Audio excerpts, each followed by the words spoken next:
내가 너를 통하여 예, 내가 너를 통하여라고 하는 제목으로 같이 은혜를 나누려고 합니다.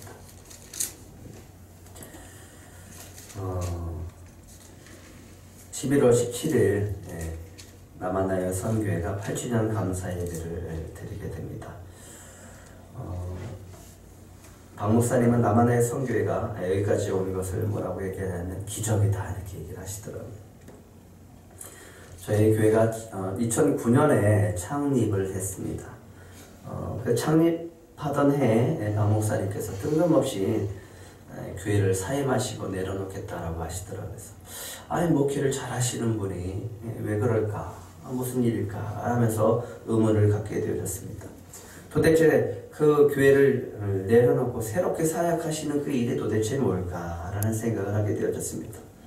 많은 분들이 만류했어요. 그때 당시 아들이 고3이었는데 아들이 대학교나 간 다음에 그만두시라고 이렇게 말렸습니다. 그럼에도 하나님께서 강권적으로 역사하셔서 결단할 수밖에 없었어요.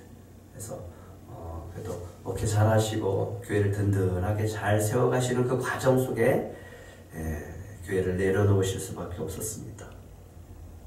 개인적으로는 저희 스승이었고 또 목회자로서의 본을 삼고 가시는 그 분이라서 참 여러 가지로 고민이 되어졌습니다. 성시동 교회를 내려놓고 새로운 사역을 하신다라고 하는데 그 소문을 듣고 난 다음에 도대체 그 사역이 뭘까? 도대체 그 사역이 뭘까? 창립 예배를 드릴 때 오셨어요. 그리고 이야기를 하셨는데 본인도 저도 그 사역이 정확하게 어떤 사역인지는 잘 몰랐어요. 맨 처음에는 교회를 내려놓고 찬양하는 집사님과 함께 부흥회를 다니셨어요. 그래서 이 시대에 부흥사로 사용하시려고 하나, 부흥사가 다음 사역의 초점인가 라는 생각을 했지만 그렇지 않았어요. 부흥회를 갔는데 놀라운 역사들이 나타나긴 했습니다. 하지만 그 사역이 계속 이어지진 않았어요. 사무실을 얻는다는 얘기를 들었어요. 사무실을 얻기 위해서 몇 개월 기다렸지만 얻을 수 있는 형편도 못 되어졌었고 집안에서 그렇게 모든 일들을 감당하다 보니까 너무너무 답답해 하셨어요. 그러다가 이제 사무실을 얻게 되어졌고 지금의 선교회 이제 3층인데 사무실을 얻고 조그만 공간에 세미나를 열 수 있도록 그렇게 시설을 마련했습니다. 사무실이 생기면서 목사님이 하신 건 뭐냐면 목회자들을 위한 세미나를 했습니다. 정해져 온 것도 없어요. 그때그때 생각나는 거 목사님이 해야 되겠다라고 하는 것을 통해서 강사를 초빙하고 목사님이 강사가 되시기도 하고 그러면서 목회자들을 위한 다양한 세미나를 열기 시작을 했습니다. 딱 한 가지 정신만을 가지고 갔어요. 어떤 정신이냐면 신문지 한 장의 정신. 노숙자들이 한겨울에 너무 추울 때 그 신문지 한 장을 덮으면 그나마 온기라도 유지할 수 있다라는 그 정신을 가지고 출발하기 시작했습니다. 정말 어렵고 힘든 목회자들, 힘든 교회들에게 신문지 한 장이 그 도움이 되자라는 그 뜻에서 출발을 하게 되어졌습니다. 어떤 방향으로 가야 될지도 몰랐어요. 그래서 그때 주님이 주신 거, 그때 열어주시는 것을 통해서 세미나를 열고 목회자들을 섬기면서 나가게 되어졌습니다. 그리고 그렇게 몇 년이 지나면서 체계가 잡히기 시작을 하면서 금요일 날 금요 세미나를 하고 금요 집회를 하게 되어졌습니다. 그래서 설교하고 같이 기도하는 그런 시간을 갖게 되어졌습니다. 그 다음에는 뭘 했냐 하면 교회들에게 우리 성도들을 어떻게 양육할까 하는 그런 고민들을 갖고 있는 목사님들에게 교육에 대한, 양육에 대한 프로그램을 진행하게 되어졌습니다. 그러다 보니까 정말 문제가 목사님들에게 있구나라는 것을 발견하고 2014년부터는 목회사관학교라고 하는 것을 신설해서 목사님들이 정말 목회를 하고 싶은데 방향이 어떻게 되는지 어떤 것들을 해야 되는지 몰라서 목회자들을 훈련하는 목회사관학교를 운영하기 시작을 했습니다. 그리고 재작년 2016년부터는 어떻게 하면 전도를 할 수 있을까? 교회들마다 전도할 수 있게 할까라고 해서 우리가 기도하고 아이디어를 짜내서 이 강내기를 한 포대씩 주자 해서 금요 세미나에 오면 전도 축제를 열고 금요 세미나에 참석하는 분들에게 말씀을 전하고 같이 기도하고 강냉이 한 포대씩 증정해서 돌아가서 각 교회마다 지역별로 묶어서 전도 축제를 전도할 수 있도록 그렇게 해나가고 있습니다.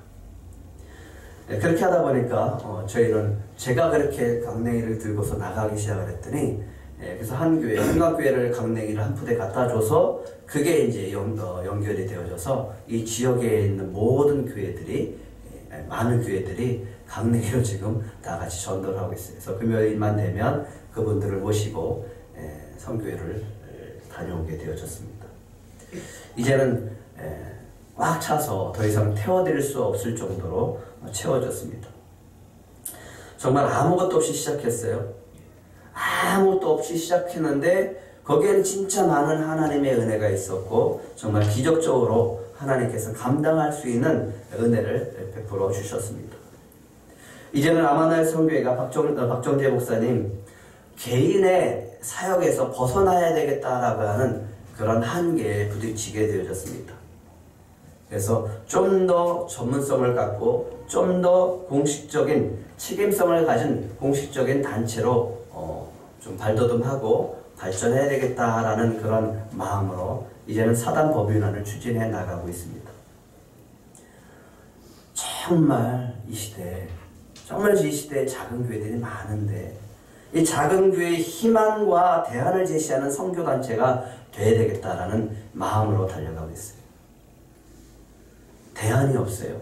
대안을 제시해주는 선교단체가 없어요.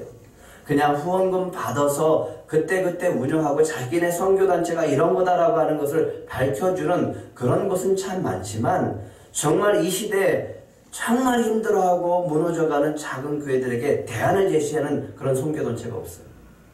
그래서 우리가 한번 그렇게 해보자라고 해서 달려가고 있습니다. 또 한 가지는 이 시대에 정말 하나님이 기뻐하는 진짜 목사들을 한번 세워보자 라는 그런 취지에서 목사님들을 훈련해 나가고 있습니다. 네, 그래서 8주년 감사 예배를 준비하고 있습니다. 여러분들도 선교회를 위해서 또 8주년 감사 예배를 위해서 많이 기도해 주셨으면 좋겠습니다. 네, 하나님께서 라마나의 선교회를 이 시대에 작은 교회에 하늘 부흥을 일으키는 선교 단체로 세워가실 줄 믿습니다. 네, 정말 이 시대에 하늘 부흥이 없다라고 얘기를 해요. 부흥이 없다라고 합니다. 전도 안 된다라고 얘기합니다. 물론 숫자적인 부분 한계가 있어요. 하지만 하늘 부흥은 숫자적인 부흥뿐만 아니라 하나님이 일으키는 부흥이에요. 하나님이 이 시대에 일으키는 부흥이 다시 일어나야 될 줄 믿습니다. 그래서 제가 기대하는 것이 있습니다. 뭘 기대하냐면 하나님이 우리 교회에게 주신 비전이 있어요. 반드시 그 비전이 성취되어져서 이 시대에 하늘 부흥을 일어나는 교회의 모델이 되어질 줄 믿습니다. 이것을 놓고 우리가 함께 달려갔으면 좋겠습니다. 하나님은 하나님의 위대하신 뜻을 이루시기 위해서 사람들을 택하셔요. 부르세요. 그리고 세우세요. 그래서 그런 분들을 사용하십니다. 저와 여러분들을 부르셨고 저와 여러분들을 반드시 사용하실 줄 믿습니다. 아유 나는 아닙니다. 그게 아니에요. 각자의 하는 일을 통해서 반드시 하나님은 여러분들을 사용하실 줄 믿습니다. 특별히 우리 주일학교 학생들 기대하시기 바랍니다. 기대하고 살아야 돼. 하나님이 도대체 나한테 어떤 것을 통해서 하나님의 뜻을 이뤄가실까? 이것을 기대하며 살아가야 될 줄 믿습니다. 수많은 사람들이 있어요. 그 중에 한 사람을 선택합니다. 많은 민족 가운데 한 사람을 선택해요. 아브라함을 선택해서 하나님이 얘기합니다. 내가 너로 큰 민족을 이루겠다. 그래서 이삭과 야곱을 통해서 하나님은 이스라엘의 민족을 이뤄가신 것을 볼 수 있습니다. 참 놀랍지 않아요? 어떻게 그 한 사람을 선택해서 그렇게 큰 민족을 이뤄가시는가? 그것이 바로 하나님의 능력인 줄 믿으시기 바랍니다. 하나님은 모세를 통해서 애굽에 종살이 하던 이스라엘 민족을 해방시킵니다. 그래놓고 그들을 시내 산에다 인도하시고 나서 그들에게 얘기합니다. 너희가 내 말을 잘 듣고 내 언약을 지키면 너희는 모든 민족 중에서 내 소유가 되고 거룩한 나라요 제사장의 나라가 될 것이다. 제사장 나라의 거룩한 백성이 되리라라고 하나님은 선포하십니다. 하나님의 그 크신 뜻이 있어요. 그들을 선택해서 온 세계를 하나님의 나라로 만드시기 위한 하나님의 놀라운 계획이 있었다라고 하는 겁니다. 하나님 이새의 아들 가운데 아무도 인정하지 않는 막내 다윗을 부르시고 그에게 사무엘을 통해서 기름 부으십니다. 그 한 사람을 통해서 하나님이 이스라엘의 주권자로 삼으시고 이스라엘 통치하시고 다스려 나가는 것을 볼 수 있다라고 하는 겁니다. 하나님은 이사야를 통해서 이렇게 얘기하십니다. 한번 따라해 보실래요? 너를 구속하였고 내가 너를 지명하여 불렀나니 너는 내 것이니라. 예. 이 말씀이 저희들에게 주신 줄 믿으시기 바랍니다. 예, 주님의 뜻을 이루시기 위해서는 하나님은 반드시 사람을 선택하세요. 그 한 사람을 통해서 택하시고 세우셔서 하나님의 일꾼으로 만드셔서 하나님의 사람으로 만드셔서 하나님의 뜻을 이루어가는 것을 볼 수 있다라고 합니다. 주님은 우리를 지명하여 불렀고 우리를 통해서 하나님의 높으신 뜻을 이뤄나가실 줄 믿습니다. 주님은 저와 여러분들을 이미 창세전에 택하셨어요. 믿으십니까? 예, 창세전에 택하시고 불러주셨음을 믿으시기 바랍니다. 그래서 저와 여러분은 너무너무 존귀하고 소중한 분들임을 믿으시기 바랍니다. 자꾸만 스스로 그런 믿음을 가지고 달려가셔야 돼요. 그래, 나에게는 하나님의 뜻이 있어. 하나님은 나를 통해서 하실 일이 있어. 이 믿음을 가지고 달려가시기 바랍니다. 이사야가요, 이사야 45장 1절부터 3절에 이런 예언을 합니다. 같이 한번 읽어보겠습니다. 시작. 여호와께서 그의 기름 부음을 받은 고레스에게 이같이 말씀하시되 내가 그의 오른손을 붙들고 그 앞에 열국을 항복하게 하며 내가 왕들의 허리를 풀어 그 앞에 문들을 열고 성문들이 닫히지 못하게 하리라. 내가 너보다 앞서가서 험한 곳을 평탄케 하며 논문을 쳐서 부수며 쇠벽창을 꺾고 내게 흑암 중에 보화와 은밀한 곳에 숨은 재물을 주어 내 이름을 부르는 자가 나 여호와 이스라엘의 하나님인 줄을 내가 알게 하리라. 할렐루야. 이게요, 고레스라고 하는 이름을 하나님께서 고레스가 태어나기 175년 전에 이사야를 통해서 얘기합니다. 참 놀랍지 않습니까? 고레스는 태어나지도 않았어요. 그런데 하나님은 이사야를 통해서 175년 전에 고레스라고 하는 이름을 부르시고 하나님께서 이스라엘 백성들을 바벨론에서 구원하시고 포로에서 해방시키고 그를 통해서 다시 무너진 성전을 건축하라고 명령하시기 위해서 계획해 놓으셨다라고 하는 거예요. 그가 태어나기도 전에. 하나님의 계획은 참 놀랍습니다. 이 계획을 알면 참 놀라워요. 그런데 하나님은 그 깊으신 뜻, 그 계획을 누굴 통해서 일하실까요?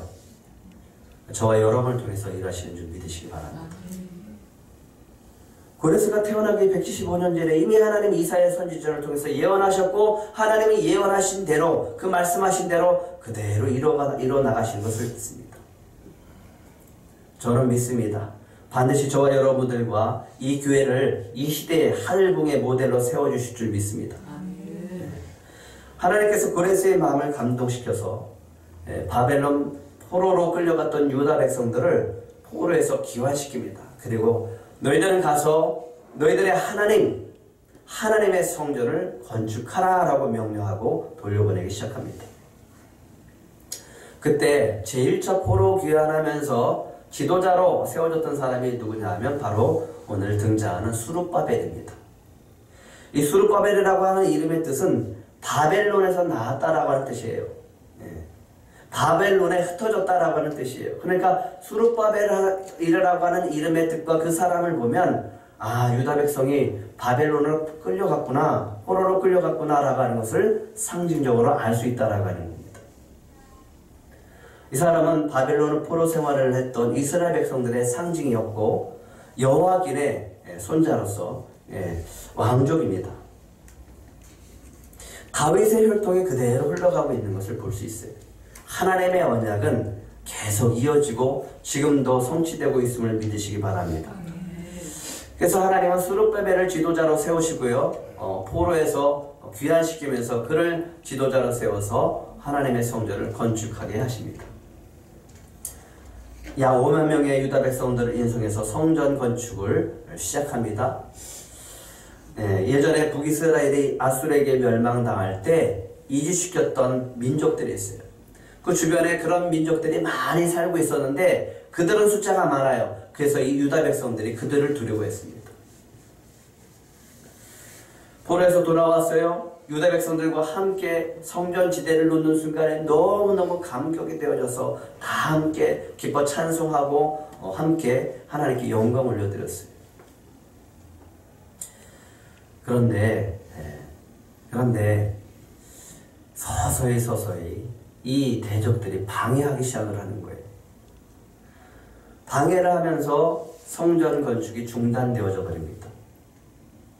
그들은 한 가지 목표를 가지고 왔어요. 이제는 절대로 하나님만을 믿고 살겠습니다. 이제 성전 건축이 되면 그 성전에서 하나님만 경배하고 살겠습니다라고 하는 결단하고 돌아왔어요. 그런데 성전 건축을 할 수가 없는 거예요. 중단되어져 버렸어요. 이 모든 일을 감당했던 스룹바벨의 마음이 어땠을까요? 그렇게 성전 건축이 중단되고 한 해, 두 해 지나가기 시작합니다. 성전 건축을 하러 왔던 사람, 백성들이 한 사람, 두 사람 다 떠나갔어요. 그리고 15년이 흘러갔어요. 아무도 성전 건축에 대한 열망을 가지고 그것에 대해서 논하는 사람도 없고 그것을 성전 건축하자라고 하는 사람도 없어요. 15년이 지났어요. 스룹바벨의 마음이 어떨까요? 아무도 성전에 관심이 두는 사람이 없어요.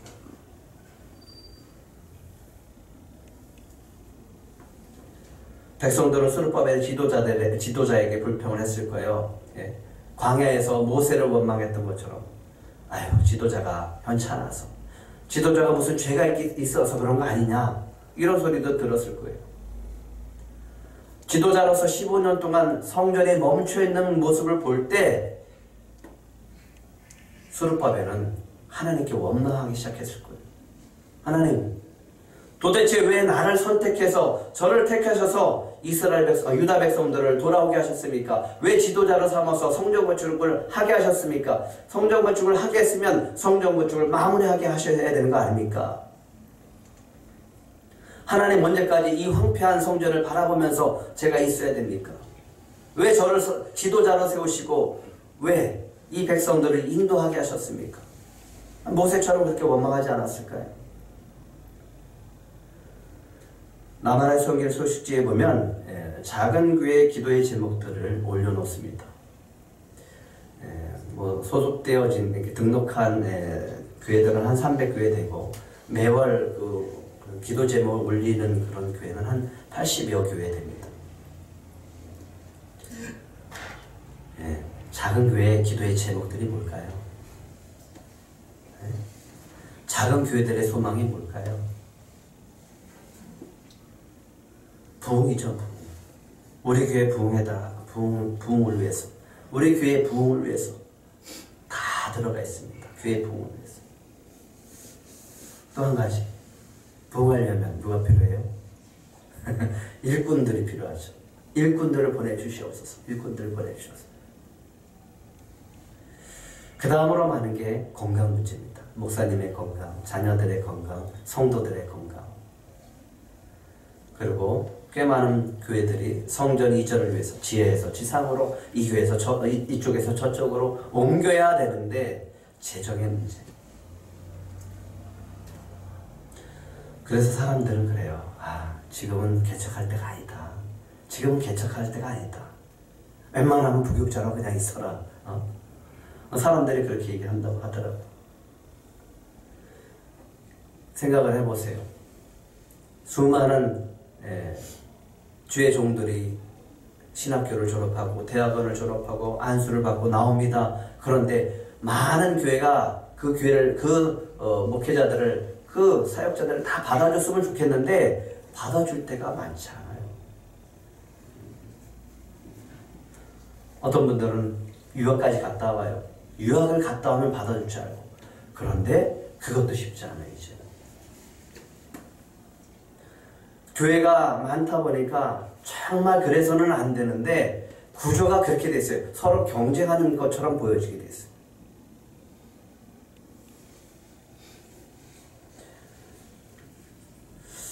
작은 교회 특성상 목회자의 사정에 따라서 교회가 문을 닫는 곳이 있습니다. 하나님 어떻게 보실까요? 하나님은 그 마음을 어떻게 보실까요? 하나님은 그 교회가 문 닫는 그 교회를 보면서 어떤 마음을 가질까요? 그리고 그 교회를 문 닫을 수밖에 없는 그 사정을 갖고 있는 목회자의 마음은 어떨까요? 작은 교회 목사님들을 만나보면 그만큼 눈물이 눈에 이렇게 가득 차 있어요. 맡겨진 영혼들을 위해서 정말 최선을 다해요. 정말 큰 교회에서 돌보지 않는 성도들은 작은 교회로 와요. 그런데 그 작은 교회에 오는 성도들을 케어하는 목사님들이 작은 교회 목사님들, 지적장애, 노인들, 노숙인들, 큰 교회는 받아주지 않은 성도들을 작은 교회에 보내세요. 근데 그 작은 교회 목사님들 그들을 다 봐주고 정말 온 힘을 다해서 온 정성을 다해서 자기에 있는 것 모든 것을 내어주면서 그들을 섬기는 것을 볼 수 있어요. 그러면서도 마음 한구석에요 아픔이 있어요. 남 몰래 눈물을 흘리십니다. 너무 시간이 오래 지체되어지고 너무 어려운 환경이 오래되다 보니까 목사님들 가운데는 이렇게 얘기하시는 분들이 있어요. 정말 하나님 나를 불러주신 건 맞습니까? 자기의 소명도 의심하시는 분들이 참 많아요. 알죠? 왜 안 불러주겠어요? 불러주셨으니까 그 일을 감당하겠죠. 그런데 너무너무 감당하기 힘들어서 그런 질문을 하는 거죠. 얼마 전 설교 코칭을 하는데 그분이 지난 여름에 성도들이 많이 나가셨어요.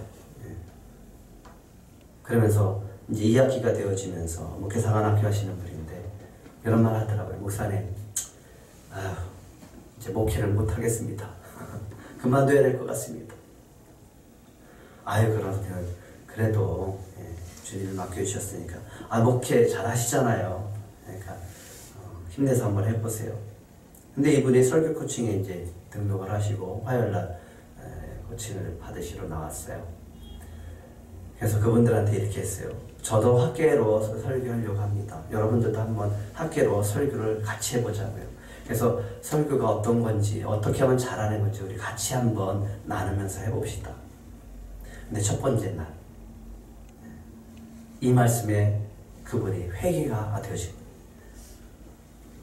너의 행위를 살피지니라. 이 말씀을 듣고서 그 말씀을 가지고 이렇게 나누다가 설교의 제목을 준비하다가 설교의 내용을 준비하다가 그 말씀이 마음에 와 닿은 거예요. 그리고 가셔서 그 말씀을 준비하면서 회개하고 눈물로 고백하면서 오후 예배에 그 설교를 하는 거예요. 근데 놀라운 역사가 나타났어요. 그 마음속에 목회에 대한 그 비전이 다시 살아나고 열정이 다시 살아나면서 100세 된 할아버지가 맨날 모시고 왔는데 그날 걸어 나오신 거예요. 그 한 할아버지 때문에 자손들이 많이 나오고 그 하나님 할아버지 때문에 많은 분들이 교회로 오기 시작하면서 부흥이 됐다라고 하는 거예요. 저는 그 얘기를 들으면서 너무 가슴이 설레는 거예요. 야, 한 목회자 한 사람이 있으니까 교회가 살아가는구나, 살아나는구나. 그러면서 제 마음에 너무너무 깊은 게 뭐냐면 우리 교회에 주신 그 비전이 너무너무 크고 위대하다라는 것을 깨달았어요. 작은 영혼, 꿈꾸는 교회들에게 꿈과 희망을 주는 이 비전이 얼마나 크고 위대한지를 다시 한번 깨닫게 되었다라고 합니다. 주님은 이 일을 감당하기 위해서 저와 여러분들을 불러주신 줄 믿으시기 바랍니다. 나는 아무것도 할 수 없어. 그게 아니라 주님이 주시는 비전이 있기 때문에 우리가 그 비전에 맞춰서 순종하고 열심히 달려가다 보면 주님이 반드시 다 이루실 줄 믿습니다. 하나님께서 성전 건축이 중단된 지 10여 년 만에 학개선지를 통해서 성전 건축을 다시 시작하게 하십니다. 그리고 스룹바벨에게 이렇게 얘기합니다. 내가 너희와 함께 하노라. 내가 너희와 함께 하노라. 힘을 내라. 하나님께서 성전 건축에 무관심했던 백성들의 마음을 감동시켜서 다시 모이게 합니다. 그리고 그들에게 회개하는 마음을 가지게 하시고 성전 건축을 다시 시작하게 하십니다. 그런데 성전 건축이 일어나고 있는데 그때 또다시 어려운 일들을 만나게 되어집니다. 실망케 되는 사건이 벌어지죠. 강서쪽의 지방의 총독들이 찾아옵니다. 그러면서 이렇게 얘기합니다. 도대체 누가 너에게 이 성전을 재건하라고 허락해 줬느냐? 왕의 명령이 있느냐? 이 건물을 짓는 책임자들의 명단을 제출하라. 뭘 제출하라고요? 명단 제출하고 누가 책임을 맡고 있는지 지도자가 누구인지 그 명단을 제출하라. 내가 그러면 왕에게 고발하겠다. 근데 지도자가 누굽니까? 스룹바벨이에요.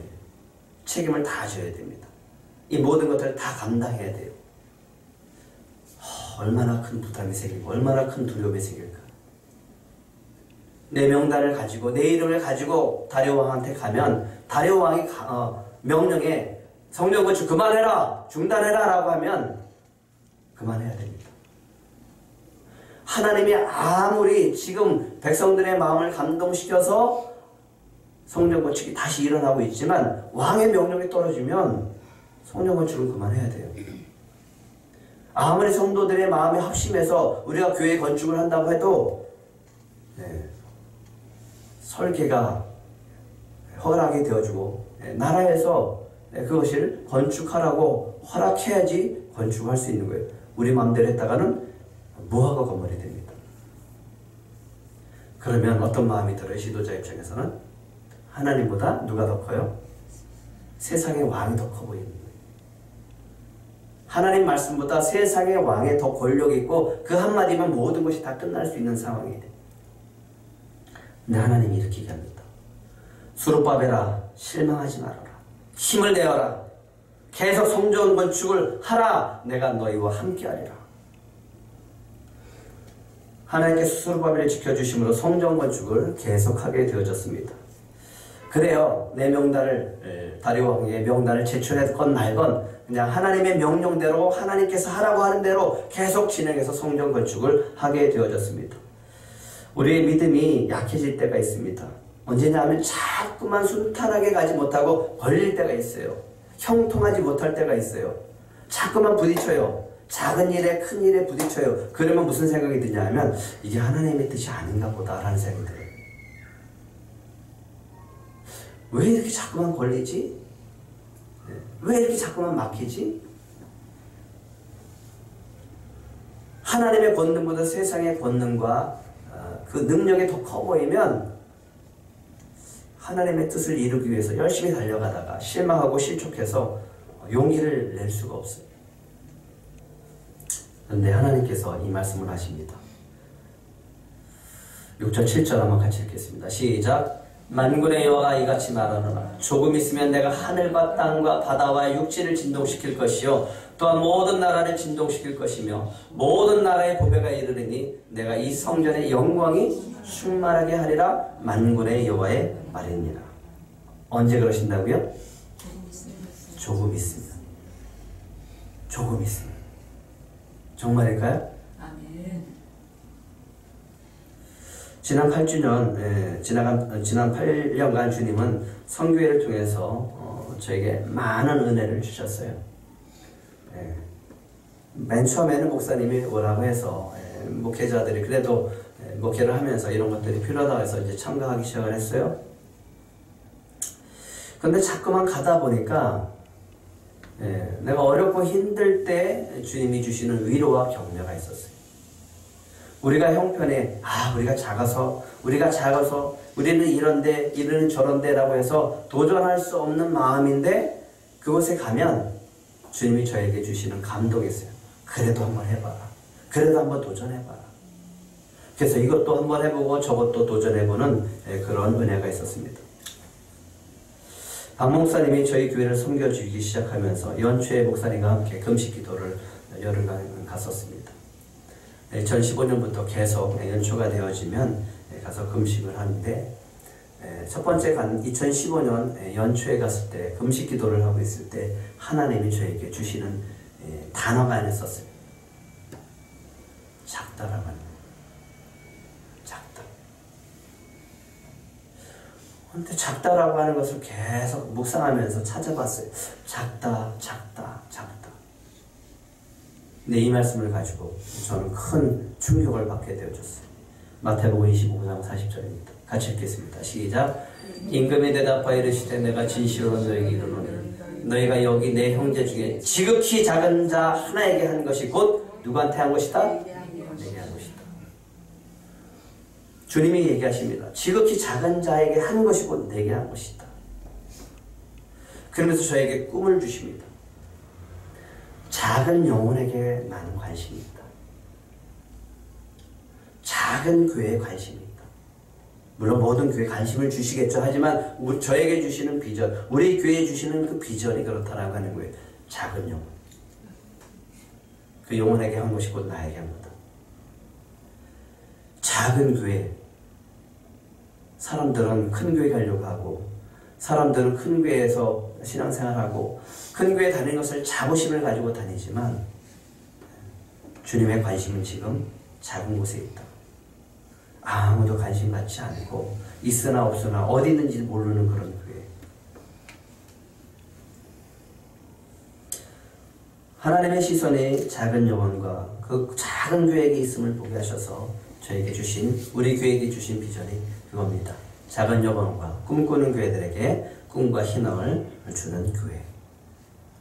그럼 어떻게 하면 이 많은 것들을 감당할 수 있을까? 어떻게 하면 이것을 실천할 수 있을까? 고민하게 되어졌습니다. 하나님, 수많은 이 작은 영혼들을 어떻게 해야 됩니까?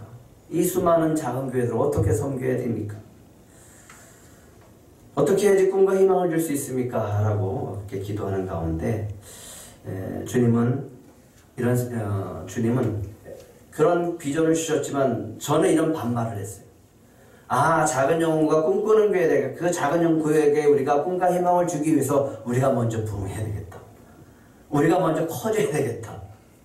그래야지 작은 영혼에게 도움 줄 수 있고 작은 교회들에게 도움을 줄 수 있다라고 생각을 했어요. 그런데 제 생각이 틀렸어요. 그리고 9년을 그대로 지나게 하십니다. 왜 그렇습니까 도대체? 하나님 왜 그렇습니까? 아니 우리 교회를 크게 하셔야지 작은 교회를 도울 거 아닙니까? 작은 영혼이 돼봐야 작은 영혼의 마음을 안다. 작은 교회가 되어봐야 작은 교회 목회자들의 심정을 안다. 그 심정으로 목회자들을 섬길 수 있다라고 하는 겁니다. 그래서 어떻게 하면 우리가 이 상태에서 이 작은 곳에서 섬길 수 있을까 고민하다가 했던 것이 우리 권사님이 부활절 때 저 밑에 광야교회에 꽃꽂이를 하셨어요. 꽃꽂이를 하고 계세요. 또 우리 조 집사님은 연말에 성탄절 트리를 장식하기 위해서 어느 교회에 해주기도 하고 선물을 드리기도 했습니다. 제작이 어려워요. 그런데 주님은 우리에게 선교를 하라고 해서 해외 선교 2곳, 국내 선교 2곳을 하고 있어요. 우리 교회 형편으로는 참 어렵지만 그래도 주님은 할 수 있도록 인도해 주셨습니다. 지난해는 개척한 지 6년이 되어졌지만 형편이 너무 어려워서 우리 지하 교회보다 더 밑으로 내려가는 그런 지하 교회에서 지금도 하고 있어요. 근데 종탑이 있는데 종탑이 그 전에 6년 전에 왔던 그 전 교회 종탑에 이름이 써져 있어요.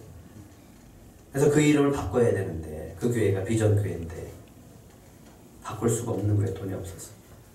그래서 우리 교회에 헌금으로 그분들에게 헌금을 드려서 우리 교회의 그 간판을 바꿔드렸어요. 너무너무 기쁘더라고요. 사실 우리 교회보다 거기가 성도가 더 많아요.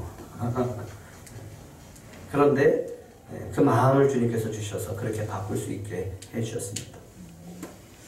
하나님이 주신 비전, 하나님께서 저와 여러분을 통해서 반드시 이루어가실 줄 믿습니다. 하나님 이렇게 어려운 환경 속에서도 수룹바벨을 통해서 성전을 계속 짓게 하십니다. 그리고 3개월이 지났을 때 다시 말씀하십니다. 다시 말씀하세요. 23절입니다. 한번 같이 읽어볼까요? 시작. 만군의 여호와가 말하노라. 스알델의 아들 내 종 수룹바벨아, 여호와가 말하노라. 그날에 내가 너를 세우고 너를 인장으로 삼으리니 이는 내가 너를 택하였습니다. 만군의 여호와의 말이니라 하십니다. 수룹바벨에게 두려움이 있었어요. 또 다시 방해하면 어떻게 하나? 대적들이 방해하면 어떻게 하나? 성전 건축이 중단되면 어떻게 하나?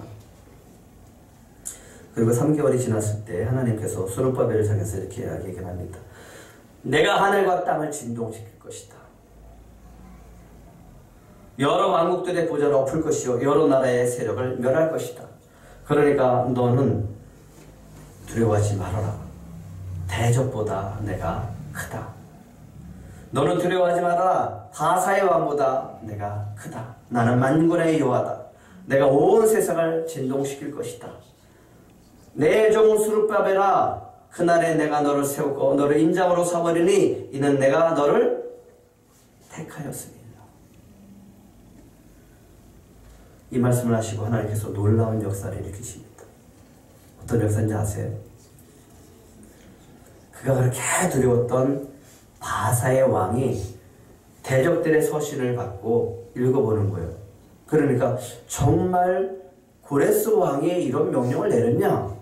그러면 한번 저 창고에 가서 찾아봐라 그랬더니 그 선왕이 고레스의 왕의 조서가 발견된 거예요. 깜짝 놀라죠. 다리오 왕이 그 조서를 발견하고 명령합니다. 뭐라고 명령하냐 하면 에스라 6장 7절 8절 한번 같이 읽겠습니다. 시작. 하나님의 성전 공사를 막지 말고 유다 총독과 장로들이 하나님의 이 성전을 제자리에 건축하게 하라. 내가 또 조서를 내려서 하나님의 이 성전을 건축함에 대하여 너희가 유다 사람의 장로들에게 행할 것을 알리노니 왕의 재산 곧 유브라데 강 건너편에서 거둔 세금 중에서 그 경비를 이 사람에게 끊임없이 주어 그들로 멈추지 않게 하라. 할렐루야. 왕이 명령을 내려요. 너희는 수룹바벨이 성전 건축하는 것을 절대로 방해하지 말아라. 그리고 도와줘라. 모든 비용을 대서라도 성전 건축을 완성되게 하라. 속히 진행되게 하고 절대로 멈추지 않게 하라. 날마다 하나님께 드릴 재물을 제공하라. 필요한 것은 뭐든지 공급해줘라. 만일 이 명령을 무시하거나 변제하면 그 집안을 완전히 다 멸절시킬 것이다. 아까 뭐라고 했어요? 하나님이 조금 있으면